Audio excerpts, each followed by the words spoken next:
Olá! Na aula de hoje trabalharemos dois exercícios tratando do tema de acústica e seus fenômenos ondulatórios. Vamos para a aula?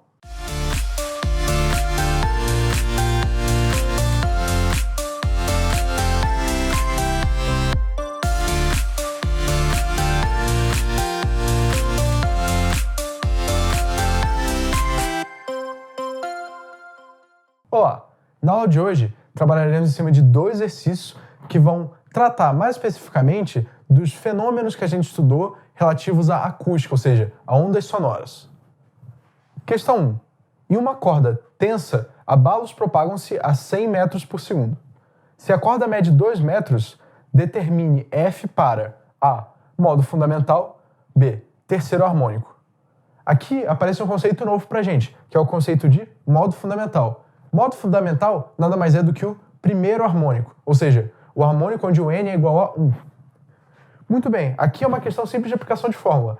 Mas que fórmula? A fórmula relativa a cordas presas entre duas paredes. Ou seja, aquela fórmula em que o termo que vai se igualar ao F vai ser NV dividido por 2L e não 4L, como é o caso do tubo fechado. Vamos lá. A fórmula aqui vai ser F igual a NV dividido por 2L, onde o A vai ser N igual a 1, que vai ser o primeiro harmônico, e o B vai ser N igual a 3, que vai ser o terceiro harmônico. Bom, aqui basta substituir os dados, ou seja, para o item A, o N vai ser igual a 1, o V igual a 100, o 2 aqui vai continuar e o L vai virar 2. Ou seja, a frequência para o item A vai ser 100 dividido por 4, igual a 25 Hz. Essa vai ser a frequência de oscilação da corda no modo fundamental. No terceiro harmônico, em vez do N ser igual a 1, vai ser N igual a 3. Ou seja, a gente vai substituir 1 por 3, vai ficar 300 dividido por 4, que vai ser 3 vezes a frequência do modo fundamental, ou seja, 75 Hz.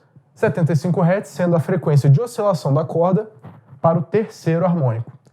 Então, a gente termina a questão aqui com esses dois valores para as respostas. Questão 2.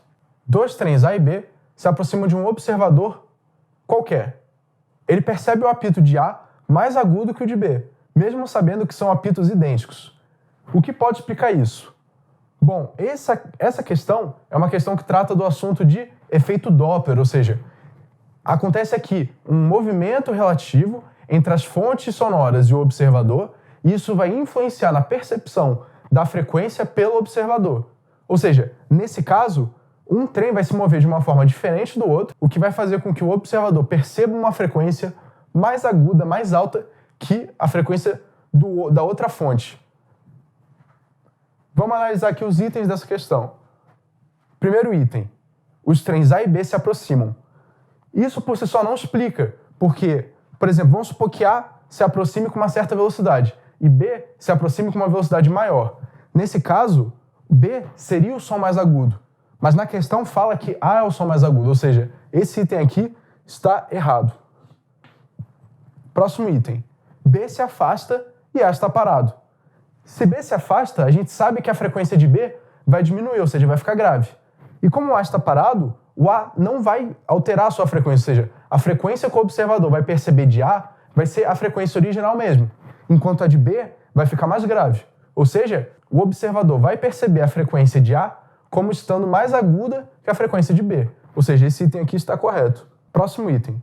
A se afasta e B se aproxima. Nesse caso, a frequência de A se tornaria mais grave, porque está se afastando do observador, enquanto a de B se tornaria mais aguda, porque se aproxima do observador. Isso está errado, porque nesse caso, a frequência de B seria mais aguda que a de A, e a questão nos fala o contrário. Portanto, esse item aqui está falso. Próximo item. A se aproxima, B se afasta.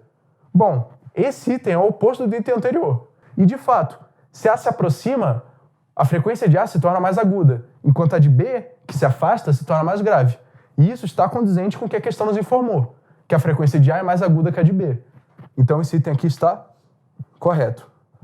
E terminamos assim a questão 2. Portanto, então, a gente pode concluir essa aula que os fenômenos acústicos podem aparecer em questões conceituais de VOF, como é o caso aqui do item 2, que trata de efeito Doppler, ou questões com itens A e B de conta, como é o caso da questão 1, que trata de oscilações estacionárias. Muito obrigado.